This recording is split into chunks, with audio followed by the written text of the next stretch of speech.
طرح میں نے کہا آدھا پیسہ شوکت خانم کا ہر سال بیرون ملک پاکستانی بھیجتے ہیں. جب یہاں زلزلہ آتا ہے تو سب سے زیادہ پیسے وہ دیتے ہیں, جب یہاں سیلاب آتا ہے وہ کنٹریبیوٹ کرتے ہیں.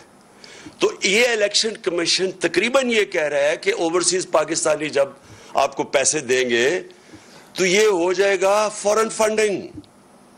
میں اس سے ایک اور سوال پوچھتا ہوں کہ کیا آپ کو پتہ بھی ہے کہ فنڈ ریزنگ ہوتی کیسے پولیٹیکل؟ کیا آپ نے تحقیقات کی اس پہ؟ انہوں نے کہا جو ایل ایل سی بنی ہوئی ہے ہماری امریکہ میں, اس نے کہا کہ یہ کوئی فورن کمپنی ہے. آپ سب کے لیے یہ سمجھنے کی بات ہے, ایل ایل سی کا مطلب جو لمیٹڈ لائبلٹی کمپنی بنتی ہے امریکہ میں, یہ قانون کے مطابق آپ کو بنانی پڑتی ہے. اگر آپ امریکہ میں پیسے اکٹھے کریں تو آپ کو لیگل اینٹی بنانی پڑتی ہے قانون کے مطابق. اور قانون کے مطابق اگر آپ نے پیسے اکٹھے کرنے ہیں پولیٹیکل پارٹی کے لیے بھی, تو کوئی آپ کو پیسہ نہیں دے گا.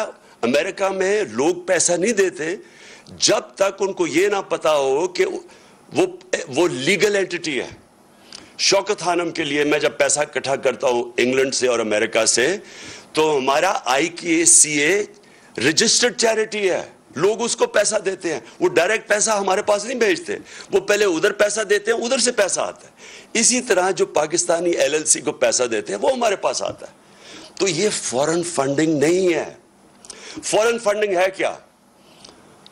فورن فنڈنگ یہ ہے کہ جب آپ کسی اور بیرون ملک سے پیسہ اکٹھا کریں کیونکہ وہ آپ کی پالیسی متاثر کر سکتا ہے. فورن فنڈنگ یہ ہے کہ آپ کسی